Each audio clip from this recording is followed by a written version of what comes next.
Well, it took me a bit longer than I would have hoped with this one, but now that I finally finished it, here are my first screen thoughts on Miss Marvel, the event series from Marvel Studios Disney Plus, part Phase 4. And it was developed by uh, Bashir Ali, apologies for pronunciation in advance, as well as worked on by D.L.B. Law. So let's begin. The series is primarily centered around a young woman named Kamala Khan, played by Iman Vellani, who, on top of reconciling growing up in Jersey City and her lineage with her fandom, she ends up coming in possession of a family heirloom which contains great power and gives her all these light constructs, which are a bit different than how it usually works in the comic, but then again, I actually tend to take these as her own merits. She becomes takes up the A-list Miss Marvel in order to who not only determine where she fits in all this, but also the many challenges that lie before her.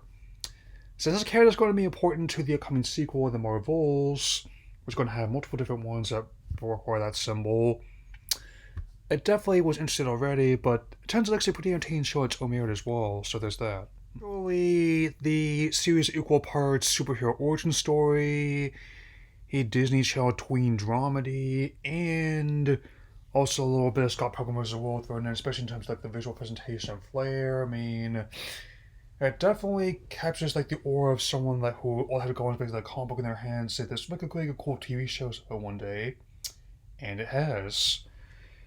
And that said, there were moments that surprised me. I totally understand why they put up the disclaimer in the finale, especially given it and how it takes place in a darkened high school and involves her trying to elude the damage control and other authorities. I mean, much like the Obi-Wan event series, totally understand why they put a disclaimer.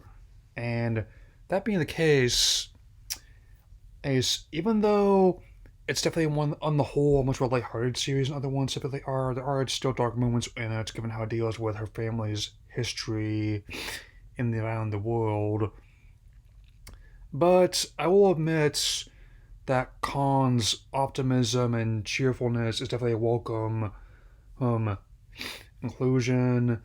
And even when things are at their darkest, she definitely seems the best in situations and trying to help anyone, whether it's her friend Bruna or what is essentially her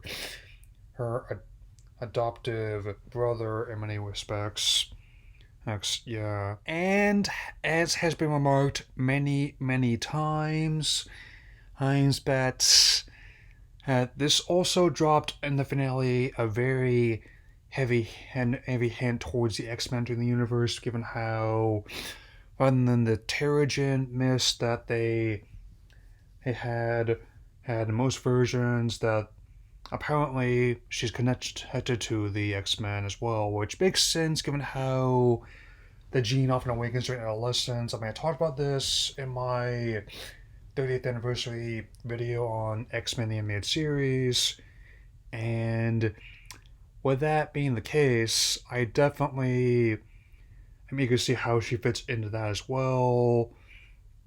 And overall, this may not be my favorite of the event series I have today. That still will probably go to Falcon Winter Soldier, her closer by Loki. I still have fun watching it at any rate, so there's that. And I definitely would not mind watching it again.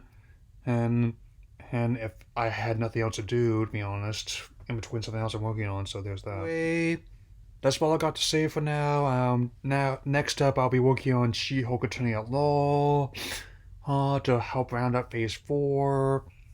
And keep in mind, I might not say what some of you think I will when I talk about that one, so that'll be all for now, and I will see you all again soon. Take care, everyone.